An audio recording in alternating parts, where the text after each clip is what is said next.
Hello, good afternoon again. This time we continue with our discussion on Theorem 4.5. So, start from this. We will have to consider the area of a portion of a surface. So, if you let f and f of x and f of y be continuous on the closed region here in the xy plane, the area sigma of the surface z, which is equal to f of xy, that lies over the region R, is given by the following. That is, sigma is equal to the double integral over R of the square root of f of x squared xy plus f of y squared xy plus 1 dx dy. Meaning to say, you take the partial derivative of the function xy and then square it, and then take again the partial derivative with respect to y, then square it and add 1, take its square root, and you consider this integral here, dx dy. Example is to find the area of the portion of the surface of the sphere x squared plus y squared plus z squared is equal to 36. And then it should lie within the cylinder x squared plus y squared is equal to 9.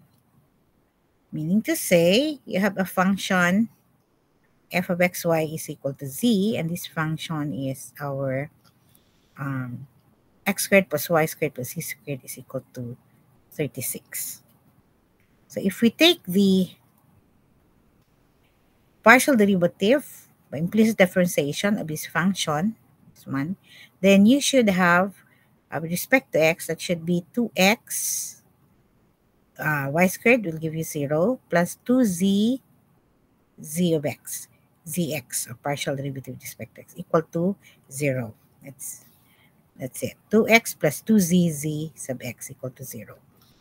And then if we, and you can simplify that as, you have to transfer 2x on the other side. So you will have negative 2x, 2z of zx equals negative 2x. Then divide both sides by 2z. So you should have this. Z of x is equal to negative x over z, because you can divide the 2 over 2. On the other hand, fy, or f sub y equal to c sub y by implicit differentiation, this one, x squared here, is 0. So the partial derivative with respect to y is 2y, and this one is 2z, zy is equal to 0. So we have this. Similarly, you can have 2z, zy equal to 0. So transpose 2y on the other side. So we'll have negative 2y. Then divide both sides by 2z. So you will have z sub y will now be equal to negative, this one, y over z.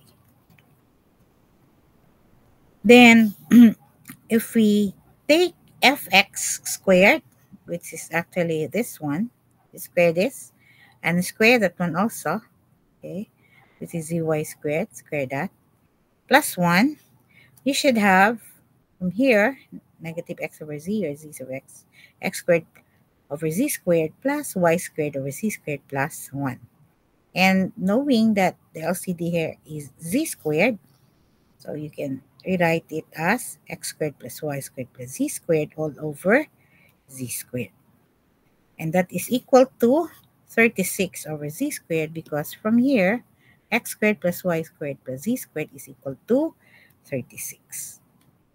Now, if you remember, this is the formula that we had earlier, that we introduced earlier, because your fx squared xy squared, as you can see, as solved earlier, is 36 over c squared. This quantity here, plus 1, 2 plus 1, is equal to 36. So inside the radical, all over 36, 36 over z squared. Now, as for the limits of integration, we have, if you remember, you should have,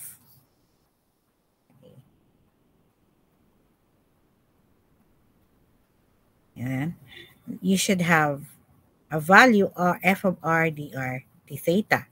But the square root of 36 is 6, and the square root of z squared is z. So rewriting this, we now have, okay, our z is given by, here, 36 minus x squared minus y squared. From here, you have z squared is equal to 36 minus x squared minus y squared. Okay, but because that is z squared, so when you take simply z, then it should be the square root of that. And you have your 6. And then, this is 6 over, you can rewrite your x squared minus y squared there. That's supposed to be your, when you rewrite that, minus x squared plus y squared already, in closing parentheses, it should be minus r squared. So r d theta, where your r starts from 0 to 3. Why? Because you have there, this is r squared is equal to 9. Okay, so when you have r, that is equal to 3. And then from 0 to 2 pi. The value, you can solve for the value of this one later on. Okay, so I'll leave the evaluation for you to finish.